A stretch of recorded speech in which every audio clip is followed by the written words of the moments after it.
tercera parte, este bloque, desarrollo ya de la agricultura simbiótica, aunque ya gran parte lo hemos visto en el segundo bloque, ¿no?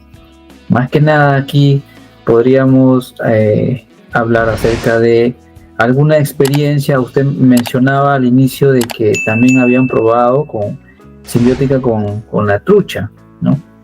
Y último se han quedado con el tema del pejerrey, ¿no? ¿Alguna experiencia en común entre estas dos especies? ¿Por qué una se desarrolló más que otra? Mira, no soy el único que ha probado con trucha. Tengo amigos que han trabajado con la misma tecnología en Bolivia, en Colombia, en sistemas simbióticos ambos, pero uno de ellos, por ejemplo, más tirado hacia la acuaponía, es decir, hacía uso del sistema de cultivo simbiótico basado en el uso de fermentos, pero lo integró a la parte acuapónica también. Y le ha ido bien, o le fue bien. Yo empecé desde primera alimentación en simbiótica. Obviamente, los primeros pasos, cuando uno empieza a introducirse en esta tecnología, dado el desconocimiento que uno tiene, y como es natural en el ser humano, cuando uno desconoce algo, está propenso a cometer errores y tener miedo de dar los siguientes pasos producto de algún problema que haya podido tener. La insistencia en función de la comprensión de cómo funciona un ecosistema natural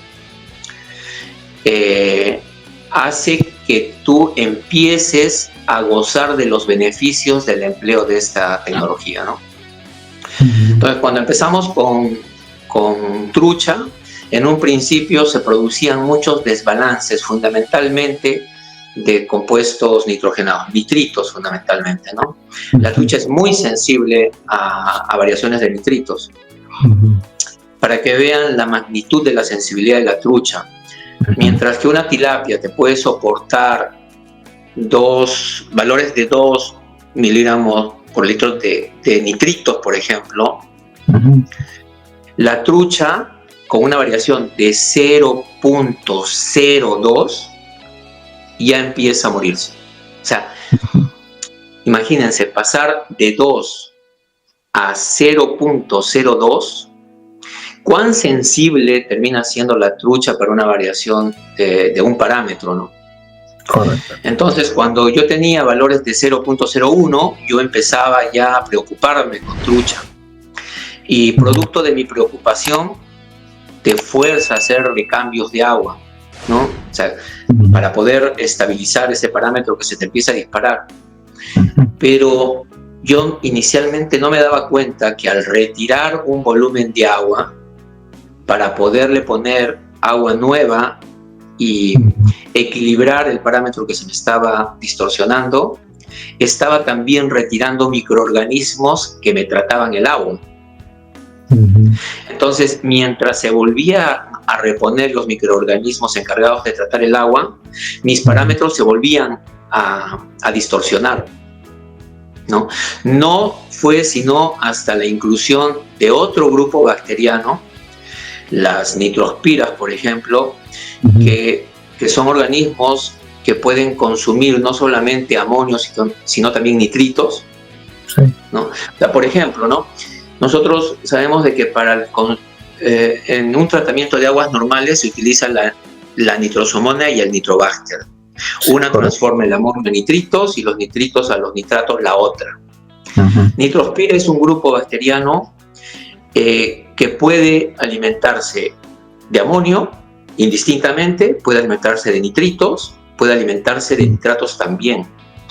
Te puede llevar el amonio hasta nitrógeno libre, o puede tomar los nitritos y llevarlo hasta nitrógeno libre, o eventualmente los nitratos y llevarlo a nitrógeno libre. Entonces es un organismo bacteriano muy adaptable, digamos, a distintas condiciones y que puede ayudar a estabilizar un sistema de este tipo. Entonces empezamos a incluir este tipo de bacterias y otro grupo bacteriano que se encuentra en los sueros de leche, ¿no?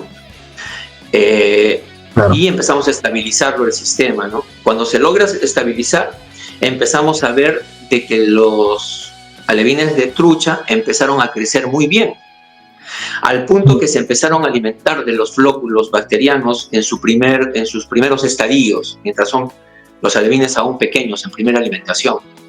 Los factores de conversión empezaron a disminuir, pero dramáticamente.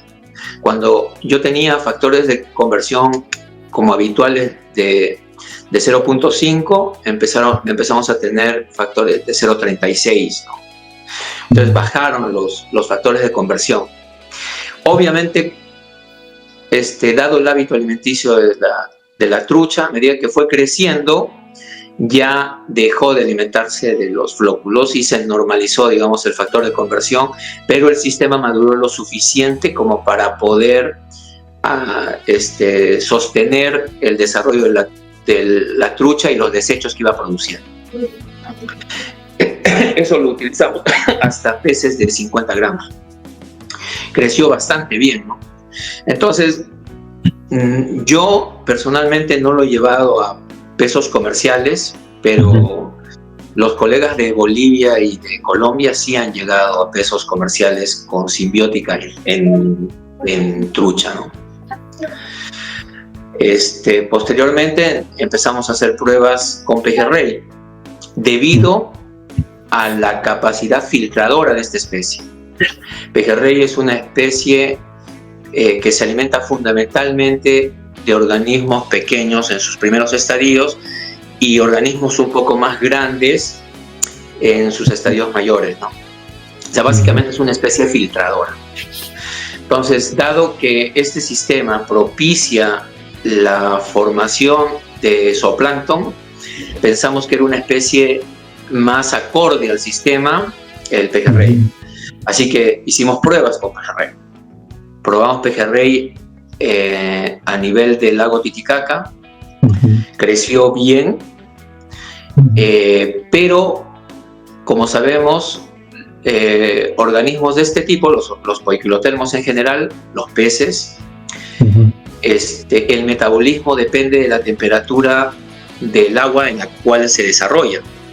Y dado que nos encontrábamos a 3.800 metros sobre el nivel del mar, en un estanque de cultivo cuya temperatura variaba en función de la temperatura del entorno, las temperaturas que teníamos eran relativamente bajas, eran de 11, 12 grados. En consecuencia, el desarrollo era lento. Las bacterias también se desarrollan también de manera lenta, ¿no? Entonces dijimos, necesitamos mejorar las temperaturas para el desarrollo del pejerrey, para aprovechar todo el potencial de crecimiento que esta especie tiene. Y cuando uno revisa la literatura, y en ese momento tuve la suerte de interactuar con el doctor Gustavo Verazaín de Argentina, especialista fallecido hoy tristemente, pero especialista en pejerrey. Él me decía pues de las temperaturas en que mejor se desarrollan, que es básicamente alrededor de los 23 grados, ¿no? Entre 17 y 23 grados. Entonces dije, bueno, debo buscar temperaturas mejores. Y es ahí donde nos trasladamos a Tacna. Y dado que el agua no era un problema, no importaba si nos instalábamos en una zona desértica. Lo que necesitábamos era la temperatura. Así que por esa razón nos instalamos aquí, validamos el sistema de reproducción y hoy ya tenemos reproductores y estamos produciendo alevines de pejerrey para comercializarlos, ¿no? Y fomentar el cultivo de esta especie. Qué interesante, biólogo, toda esa trayectoria y claro, ha visto una parte investigativa antes, ¿no? Y podríamos decir que han sido algunas limitaciones de por qué no seguir con ciertas especies, por ejemplo, el tema de la trucha, ¿no? Pero no un tanto limitaciones, sino el querer pues llegarlo hasta el peso comercial, ¿no?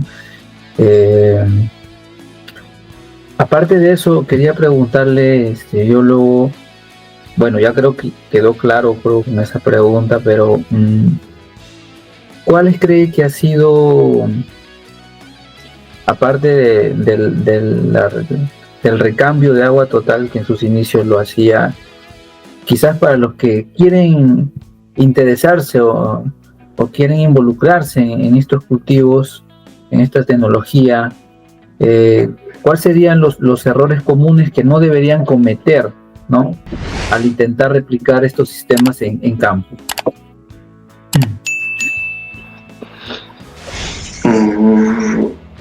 A ver, primero, evitar el cometer errores desde el principio. Es decir, si hay alguien que ya viene desarrollando esta actividad, ver de ser acompañado por esas personas que tienen un poco más de experiencia en el manejo del sistema, ¿no? Para no estar cometiendo errores que ya cometimos quienes los antecedieron en el tiempo. Porque definitivamente, cuando yo aprendí esta tecnología, al momento en el cual nos encontramos actualmente, ha transcurrido una serie de modificaciones al sistema. En realidad, se ha ido formando el know-how productivo de esta especie en particular, propiciando a través de colegas la inclusión de algunas bacterias que nos ayuden a un mejor tratamiento de las aguas, o que nos ayuden a cumplir una función dentro del nicho ecológico de la especie que estamos cultivando. Entonces, ya hemos recorrido, digamos, un trecho, ¿no? Entonces, partir a partir de ese conocimiento en adelante y no querer empezar desde el principio exponiéndose a tropiezos que puedan desanimarte en el camino en continuar con esta actividad, porque nosotros sabemos de que cuando uno se tropieza tiene dos alternativas: o se para y sigue, o simplemente deja de insistir, ¿no? Y después de haber invertido, dejar de insistir termina siendo una pérdida de tiempo y energía y dinero, obviamente, ¿no? Entonces, para evitar esos tropezones, es preferible partir desde el conocimiento de alguien que haya atravesado ese camino anteriormente. Después, otro de los errores comúnmente que se cometen comúnmente es el que te describí hace un rato, ¿no? El desesperarse cuando los parámetros empiezan a distorsionar. Normalmente, cuando uno se desespera en ese sentido, lo que hace es lo más práctico, ¿no? Cambio total del agua y desestabilizas todo tu sistema. Ese es lo que habitualmente pasa, porque uno se desespera. Se desespera cuando los peces empiezan a estresarse, empiezan a morirse. Ese es el error más común que se comete. Correcto, yo creo que eso, ¿no?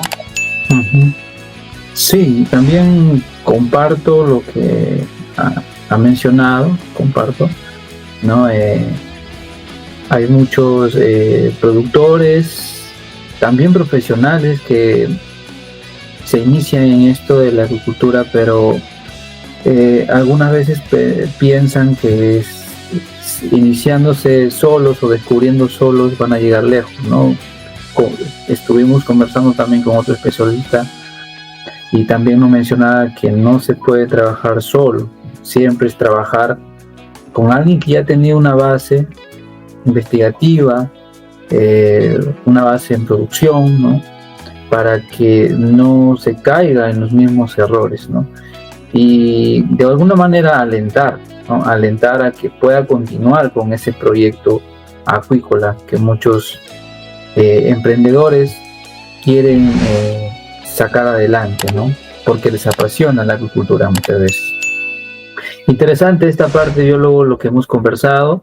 Es muy interesante acerca del desarrollo de la agricultura simbiótica. Y ahora vamos a entrar a esta cuarta parte, innovación y visión futura, ¿no?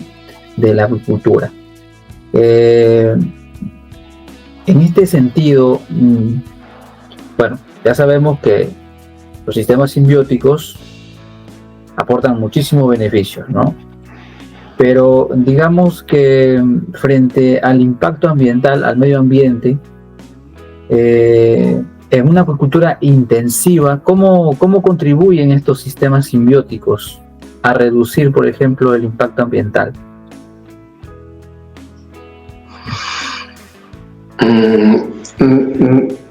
A ver, uno de los principales problemas de todas las actividades humanas son los residuos que nosotros producimos. La actividad acuícola no escapa a ello, ¿no? La actividad acuícola tradicional, digamos, no escapa al hecho de contaminar. Contaminamos también, impactamos los ecosistemas. Si estamos cultivando en un río, desviando su cauce del río, generamos distintos tipos de impacto. Primero, el retirar volúmenes importantes del agua del curso del río para cultivar nuestros organismos acuáticos en nuestros estanques, dejando muy poco volumen ecológico, digamos, como dentro del cauce. Entonces ahí ya generamos un primer impacto. El segundo impacto es cuando botamos nuestros desechos a esos ríos, cambiando la dinámica del cuerpo de agua al cual estamos destinando nuestros desechos. Si cultivamos en lagos, lagunas o mares, en jaulas, inevitablemente el exceso de alimento que podamos entregar o los desechos de nuestros peces van a ejercer un impacto negativo sobre el ecosistema que los alberga, ¿no? Entonces, actividades como la acuicultura no escapa, digamos, a un impacto negativo dentro de los ecosistemas. No podemos negar también de que termina siendo una solución para el incremento de la población, la producción de proteína animal para alimentar a la población que está creciendo en el planeta, ¿no? Entonces, no podemos tampoco restringir actividades productivas de este tipo porque producen alimento para poder alimentar a la creciente población humana, ¿no? Entonces, lo que sí se debe de hacer es fomentar la investigación que consolide una migración paulatina de la actividad acuícola en cuerpos de agua abiertos e irlos trasladando de manera paulatina a sistemas que sean más sostenibles, ¿no?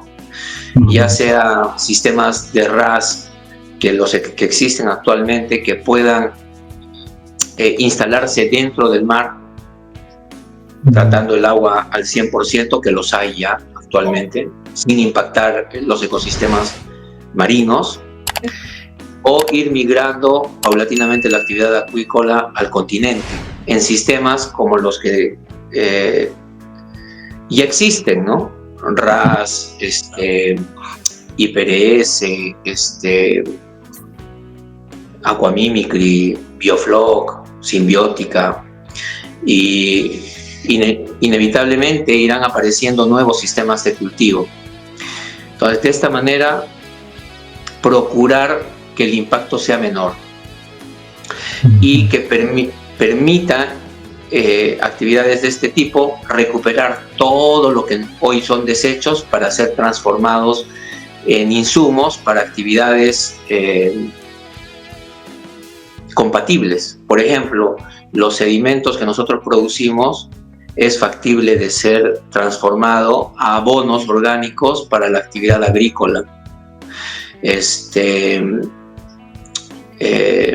Y de alta calidad, no solamente digamos, ayudando a solucionar los problemas existentes en una actividad conexa, sino también a generar nuevas fuentes de ingreso a quienes se dediquen a esa transformación, ¿no? Entonces, creo yo que si bien es cierto, la actividad acuícola hoy puede estar impactando a ecosistemas naturales, yo creo que es la actividad que va a ayudar a recuperar los ecosistemas naturales, porque si tú empiezas a manejar microecosistemas y estás viendo cómo estos son capaces de recuperarse con la adición de organismos que ocupan funciones distintas dentro del ecosistema, tú perfectamente puedes ir tomando esta tecnología e ir recuperando los cuerpos de agua más grandes, ¿no? Y empezar a hacerlo a una dimensión mayor, ¿no?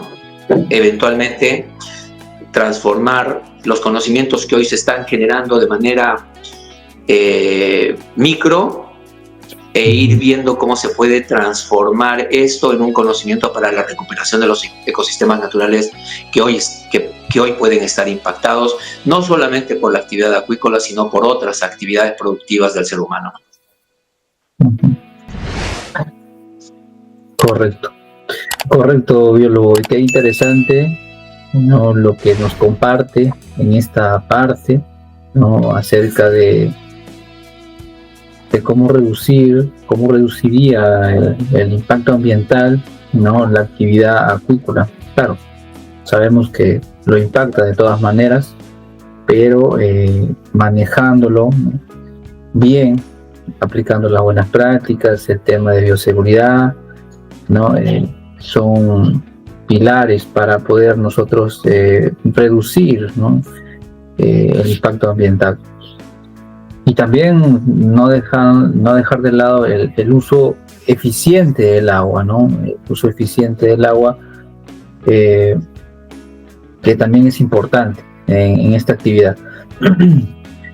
Biólogo, ¿cómo ve usted el futuro de la acuicultura en el Perú de aquí a algunos años, de aquí a unos 10 años, por ejemplo? Yo lo veo promisorio. Mira, como te comentaba, por las pruebas que he ido realizando, si hay más gente que se vaya involucrando de manera paulatina en sistemas sostenibles como los que se están empleando en Tacna.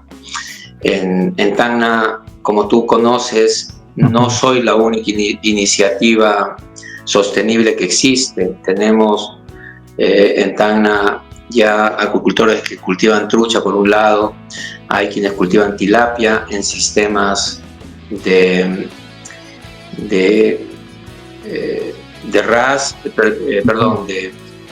acuapónicos y trucha en sistemas de RAS. También tenemos acuicultores que están cultivando en sistemas acuapónicos PACO.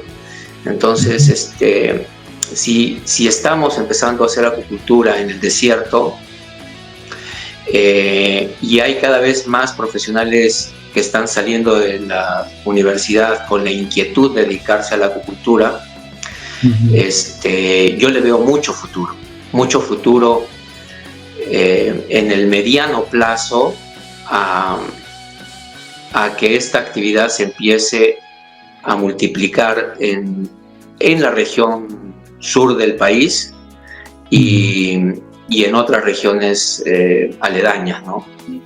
En todo el país en general. Pero dado que me encuentro en la zona sur, veo ese ímpetu de los muchachos que están saliendo de la universidad en dedicarse a la acuicultura. Entonces, sí, creo que va a ser el futuro de para los jóvenes, ¿no? Para que los jóvenes se dediquen a la acuicultura. Correcto, biólogo. Es importante resaltar cómo las innovaciones también recientes van a marcar también un futuro, ¿no?, de los sistemas de cultivo, por ejemplo, en zonas como el sur, en Tacna, por ejemplo, ¿no? El recurso hídrico, que ya no vendría a ser un problema, sino vendría a ser una solución para poder aplicar este tipo de sistemas. Y finalmente, biólogo, ¿qué mensaje le gustaría dejar a los jóvenes acuicultores que están interesados en explorar estas tecnologías sostenibles como el sistema simbiótico? Que vean, hace unas décadas atrás en el país, nadie le daba importancia a la formación en ingeniería de minas, por ejemplo, ¿no? Nadie quería estudiar ingeniería de minas. Los postulantes a estas carreras eran 1 o 2 por carrera. Y paulatinamente se fue transformando en una carrera que todos los muchachos querían estudiar, ¿no? Hoy son muchos los que se dedican a la parte de minas. Fue en su momento el futuro para los jóvenes, como una carrera a la cual quisieran ellos aspirar, ¿no? Eso mismo está sucediendo en la actualidad con el tema de las carreras destinadas a la acuicultura en general. O sea, me refiero a la ingeniería pesquera, a la biología pesquera, a la biología en general, a la veterinaria, que son carreras relacionadas a la producción de organismos acuáticos. Ese es el futuro para los jóvenes, que vean eso como un futuro realmente inmediato, donde van a poder solucionar el problema de la generación de alimento, por un lado, pero en el proceso pueden lograr el éxito económico que todos buscamos. Es una carrera de futuro, las relacionadas con la producción de alimento, y en este caso con la producción de alimento de organismos acuáticos en general. Ese es el mensaje que les dejaría. No pierdan la oportunidad de estudiar carreras relacionadas a la producción de alimento. Eso creo que es el futuro. Todos nos vamos a alimentar siempre, ¿no? Claro. Correcto, biólogo. Yo creo que todos los que nos están viendo y escuchando van a estar tomando nota de ese importante mensaje que usted ha mencionado en estos momentos, ¿no? Bien, con esto cerramos la última parte de esta entrevista. Biólogo, nosotros del canal le queremos agradecer por este espacio, por habernos permitido entrar a sus dominios y poder conversar un poquito de esto que tanto nos gusta a todos, acuicultura. No, qué ocurrencia, Luis, más bien mi agradecimiento por haber pensado en mí para poder darles a conocer un poquito de lo que estamos haciendo y animarlos a quienes nos escuchen a entrar en esta bonita actividad de la producción de peces, ¿no? Peces u organismos acuáticos en general. A ti y a tu equipo agradecerles por tener la deferencia de haberme invitado en su espacio. Claro que sí, biólogo. Y para todos aquellos que estén interesados quizás en contactarse con usted, algún número o dónde podemos ubicarlos cuando lleguemos a Tacna, por ejemplo, y queramos adquirir alevines de pejerrey argentino. Estamos en el Google Map como Incas Trout. Uno pone nomás en el buscador en el Google Incas Trout en Tacna. Ahí nos ubican geográficamente. El teléfono al que se pueden comunicar con nosotros es el 986-743574. Tenemos la página web que es Incas Trout, si desean contactarnos a través de ella. Estamos en TikTok haciendo algunos videos relacionados a la actividad que realizamos y tratando de hacer algunos en vivo para poder ayudar a los productores acuícolas en general, no solamente destinados al pejerrey, o al cultivo simbiótico en particular, sino a los cultivos acuáticos en general, ¿no? Correcto, biólogo. Bueno, estimada comunidad, ya saben, ahí están los números, van a quedar aquí, y la referencia a donde poder ubicarlos también. Biólogo Muñoz, muchas gracias por compartir con nosotros su valiosa experiencia y también la visión que tiene sobre la agricultura, y sin duda sus aportes van a inspirar a estas nuevas generaciones, ¿no?, que buscan siempre desarrollar pues una agricultura más innovadora, más responsable y sostenible. Esperamos contar con usted en una próxima oportunidad. Muchísimas gracias. Encantado, cuando gustes, en lo que podamos nosotros colaborar, y también, o sea, eventualmente a ver si me acompañas en algún capítulo de mis TikTok. Claro, con mucho gusto. Un live de TikTok para que puedas acompañarnos también. Sí, claro, por supuesto, biólogo. Bien, estimada comunidad acuícola, con ustedes hoy día hemos tenido como invitado especial al biólogo Jorge Muñoz, ¿no? Un gran especialista en el tema de la simbiótica acá en la región de Tacna. Y bueno, con esto terminamos esta importante entrevista. A todos nuestros seguidores les recordamos que pueden ver más entrevistas como estas y contenido sobre agricultura en este canal, La Voz de su Agricultor. Bueno, con ustedes el ingeniero Luis Muchaypiña. Nos vemos en el próximo episodio. Chau.